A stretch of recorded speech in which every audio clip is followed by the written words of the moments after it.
नमस्कार मित्रांनो, स्वागत आहे तुमचं आपल्या चॅनलमध्ये। उद्या पेडगाव तालुका खटाव जिल्हा सातारा या ठिकाणी एक मैदान होत आहे। हे मैदान जे आहे ते एक आदत एक बैल असं मैदान होणार आहे। आणि मित्रांनो, या मैदानामध्ये बकासूर पळणार आहे का याची थोडीशी चर्चा करूया, कारण की सगळ्यांना एक उत्सुकता आहेच की बकासूर आता कुठल्या मैदानामध्ये दिसेल। कारण की बकासूर तुम्ही बघितलं, आत्ता एक मैदान झालं होतं, त्या मैदानामध्ये पळताना दिसलेला होता। कुठलं मैदान होतं? चोराड्याचं मैदान होतं, त्या मैदानामध्ये पळताना दिसला होता। परंतु गाडीनं थोडासा सेमीला जो आहे तो पराभव झालेला होता गाडीचा। परंतु असे अनेक पराभव बकासूरचे पराभव कमी आणि विजय जे आहेत ते जास्त आहेत। परंतु एक दोन पराभवाने त्याची कहाणी काही संपणार नाही आहे मित्रांनो। तर मग उद्या पेडगावचं जे एक आदत एक बैल असं मैदान होणार आहे आणि सलग 2 दिवस मैदान होणार आहे पेडगाव फाटीवरती। दुसऱ्या दिवशी एक दुसा एक बैल असं मैदान होणार आहे मित्रांनो। म्हणजेच हे मैदान जे आहे ते सलग 2 दिवस, उद्या आदतचं, परवा दिवशी दुशाचं मैदान होणार आहे। आणि मैदान जे आहे ते P3 लाईव्ह या चॅनलवरती तुम्हाला बघायला मिळणार आहे। मग आता सुरुवात करूया। थोडंसं बकासूर जर उद्या पळाला तर चान्सेस 50% खरे आहेत, चान्सेस 50% खोटेसुद्धा असू शकते। कारण की सांगू शकत नाही कधीच बकासूरचा म्हणजे कधीही आज संध्याकाळी जे आहे ते लाईव्ह लॉट जे आपल्याला बघायला मिळतील, हे लाईव्ह लॉट कुठल्या चॅनलवरती दिसतील? महाराष्ट्राची संस्कृती, महाराष्ट्राची परंपरा हा जो यूट्यूब चॅनल आहे त्या यूट्यूब चॅनलवरती तुम्हाला लाईव्ह लॉट जे आहेत ते उद्याच्या पेडगावच्या आदत मैदानाचे ते तुम्हाला बघायला मिळतील।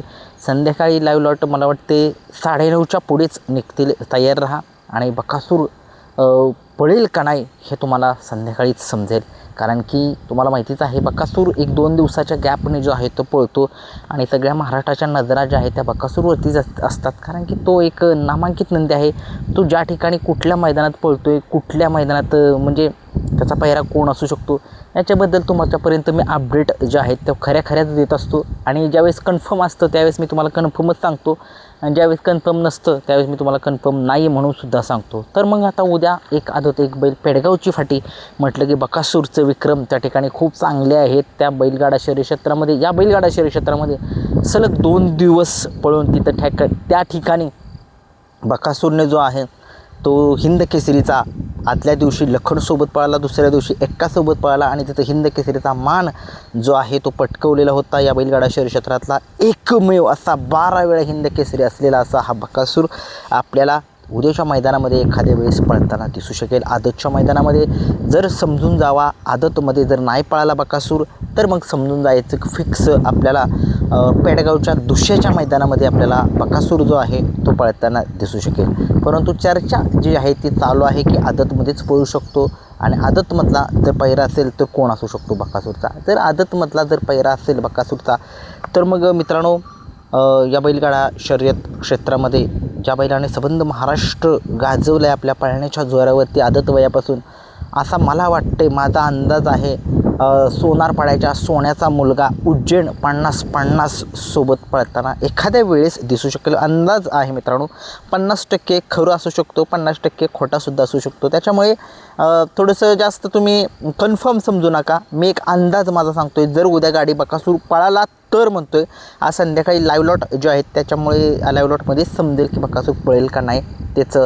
तसेच मित्रांनो, जर बकासूर त्याच्यासोबत जर नसेल पळणारा तर मग कोणासोबत आपल्याला जो आहे तो बकासूर पळताना दिसू शकतो? तर मग मला असं वाटते जो पेडगावच्या मैदानाचा 1 नंबरचा आदतचा झालेला मानकरी होता सर्जा नावाचा नंदी, त्याच्यासोबत आपल्याला जो आहे तो बकासूर एखाद्या वेळेस दिसू शकतो। तो सुद्धा एक नामांकित नंदी आहे। आत्ता अलीकडे बकासूर टॉपच्याच पैऱ्यामध्ये पळतो आहे, परंतु काही लोकांना वाटते की मामा पैरे टॉपचे करत नाही आहेत। मित्रांनो, आता तो मागच्या वेळेस तुम्ही बघितला, आत्ताच एक मैदान झालं होतं बघा, मी लक्षात नव्हतं माझ्या, मी तुम्हाला गुरसाळेचं मैदान म्हटलं, आत्ता एक मैदान झालं होतं बघा त्या ओपनचं बोरजाईवाडी या ठिकाणी, त्या ठिकाणी शंभूसोबत पळवता। तो शंभू जो आहे तो माळशिरसच्या हिंद केसरीच्या मैदानाचा 5 नंबरचा मानकरी होता मित्रांनो। चेष्टा नाही आहे. आणि काही लोकांना वाटतं की मामा हलके पैरे करतात, कारण की कसं होतं या बैलगाडा शर्यतीमध्ये आता टॉपच्या नंदी प्रत्येक टॉपच्याच पैऱ्यामध्ये पळतो आहे. आणि शेवटी मामांनी ज्यावेळेस त्यांना ज्यावेळेस पैऱ्यासाठी फोन केला असेल त्यावेळेस त्यासुद्धा नंदींचे आहेत ते पैरे झालेले असतात, किंवा मामांना फोन जर कोणी जर केला असेल ते मामांचासुद्धा पैरा झालेला असतो. आणि कसं आहे बघूया, आज संध्याकाळी लाईव्ह लॉट निघतील त्याच्यामध्ये समजेल. मी तुम्हाला सांगितलं उज्जैन 50-50 किंवा सर्जा एक अंदाजित पैरा आहे, फिक्स पैरा नाही आहे.